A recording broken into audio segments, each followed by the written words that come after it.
Je voudrais commencer en fait, juste pour rebondir par rapport à ce que j'ai vu juste là à l'heure actuelle. La démo de Dirty Monitor, franchement bravo, en fait, j'adore que ce genre de choses en fait se passe en Belgique. Bravo, bravo encore à lui.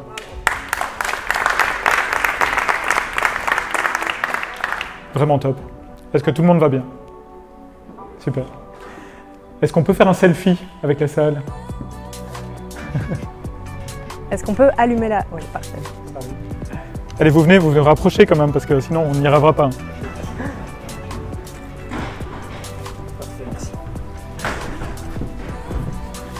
Alors nous, on va vous parler un peu de transformation digitale. Mais avant ça, j'aimerais bien qu'on garde la lumière, peut-être, sur le public, si on peut. On a quelques questions à vous poser pour notre culture personnelle. Que ceux qui utilisent les réseaux sociaux, postent sur les réseaux sociaux régulièrement, consomment du média sur les réseaux sociaux, donc les réseaux sociaux, que ce soit LinkedIn, que ce soit Facebook, que ce soit Twitter, mais on peut considérer YouTube aussi, Instagram, comme des réseaux sociaux.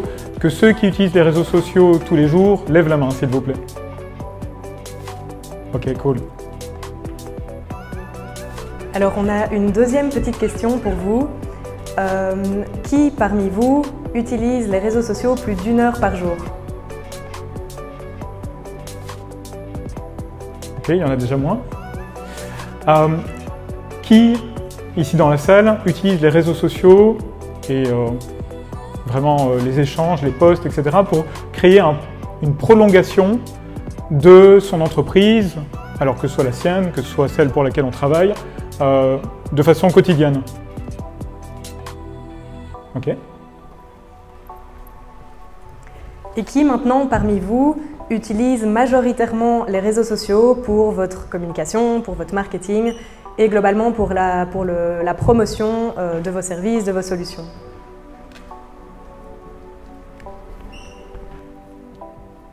Ok, super. Transformation digitale, alors j'imagine qu'on va avoir nos slides à un moment donné. La transformation, sauf si vous n'en voulez pas, parce qu'ils sont vraiment trop moches, mais... la transformation digitale, en fait, c'est quelque chose qu'on entend souvent et qu'on peut définir en parlant aussi de digitalisation, parce qu'on parle aussi bien de digitalisation que de transformation digitale. Et c'est important de comprendre la différence entre les deux. Pourquoi? Parce que la digitalisation, quelque part, c'est le fait d'avoir un papier, quelque part, un formulaire écrit qu'on va compléter à la main, par exemple, et on va se dire, bah, tiens, on va le passer sur l'ordinateur, on va faire en sorte d'en faire une version numérique. Ça s'appelle la digitalisation. La digitalisation, ça peut être, c'est quelque chose qu'on fait depuis maintenant des décennies. La transformation digitale, c'est différent dans le sens où la transformation digitale, c'est aller chercher très profondément dans les processus de l'entreprise. C'est une approche qui est plus humaine, plus profonde. On va chercher très loin l'ensemble des processus de l'entreprise, les analyser, les changer, faire en sorte qu'ils soient plus optimaux, que l'humain retrouve sa place au sein des processus, et tout ça grâce aux outils numériques. Donc ça, c'est la différence entre la digitalisation et la transformation digitale.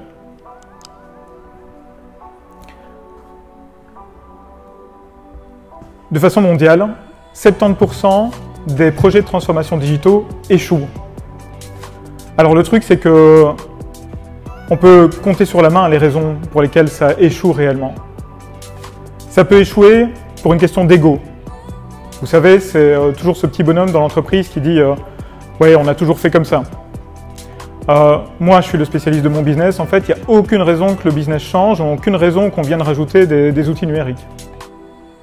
Je crée des meubles en bois, pourquoi rajouter du digital? Je crée des maisons, pourquoi rajouter du digital? L'autre chose, en dehors de l'ego, c'est la peur.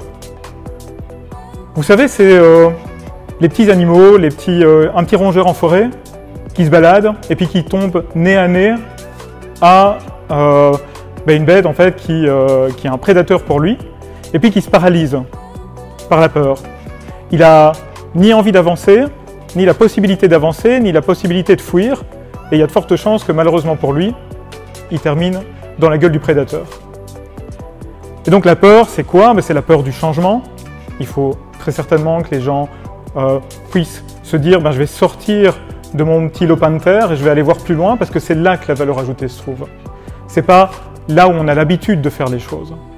Donc l'ego, réellement, la peur, et puis le manque de support.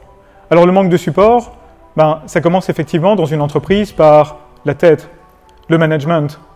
C'est bien d'initier des projets de transformation numérique, de dire ok, allez-y, et puis finalement de ne pas supporter les équipes au quotidien, de ne pas en faire une priorité, de ne pas donner les ressources pour pouvoir y arriver. Et le manque de support, ça peut venir également des experts de l'entreprise, des employés de l'entreprise. Ça peut être j'ai déjà suffisamment de boulot, pourquoi est-ce qu'on vient m'ajouter un projet de digitalisation, pourquoi on vient m'ajouter l'usage d'une application à tester, etc. J'ai déjà beaucoup trop de choses à faire. Donc ça, c'est vraiment les 3 choses qui, quelque part, en fait, empêchent les entreprises d'aller vers une transformation digitale heureuse.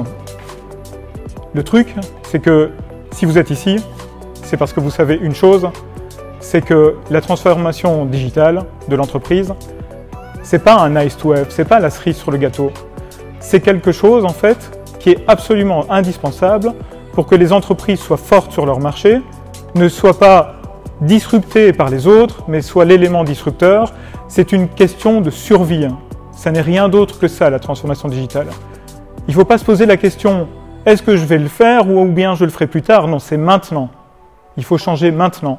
Sinon, on se retrouve comme certaines chaînes de magasins à ne plus vendre des jouets en fin d'année parce qu'il y a Amazon qui est apparu, à ne plus pouvoir finalement faire son chiffre d'affaires parce que l'ego s'en est mêlé et que le marché était là et qu'on connaissait très bien notre métier et qu'on n'a pas voulu changer en fait.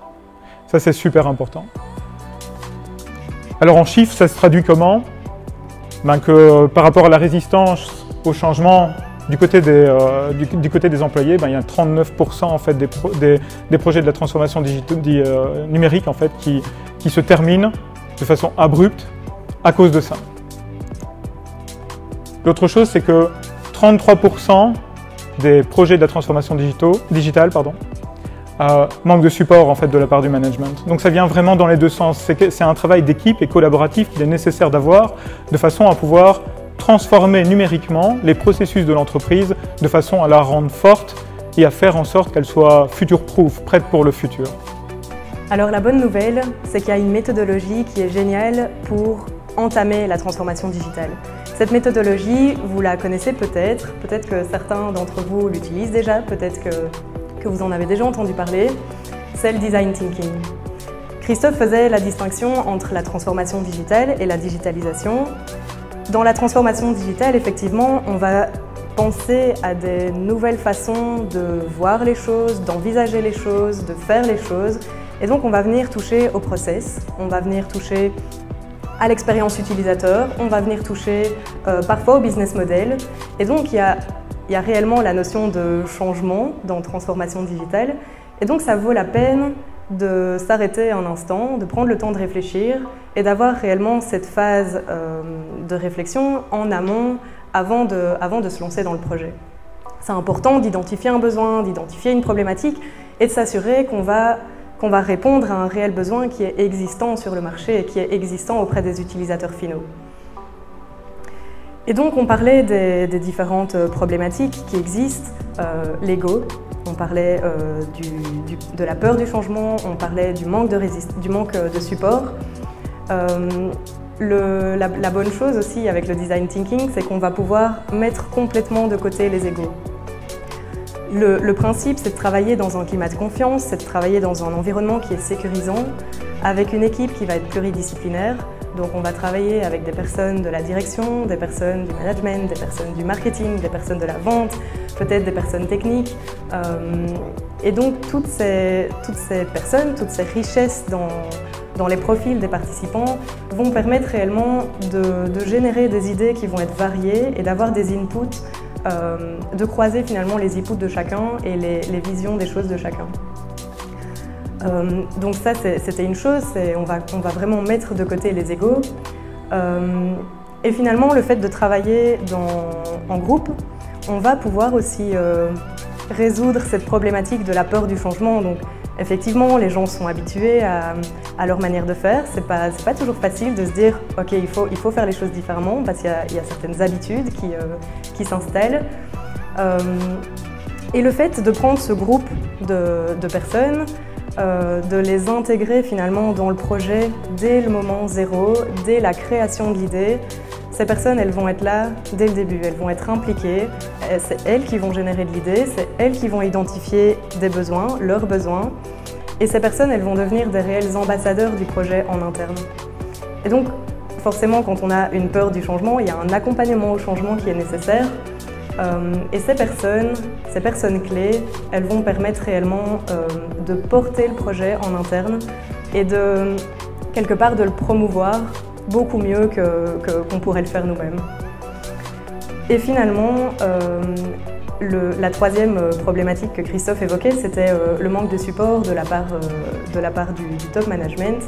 Et ici, le fait de travailler en équipe et d'avoir cette variété, cette mixité des profils, on va travailler ensemble dans un but commun. Et donc, le management va pouvoir travailler avec les équipes et ça va vraiment être un outil de collaboration et on va tous aller dans le même sens et on va être certain qu'on atteint finalement les objectifs fixés.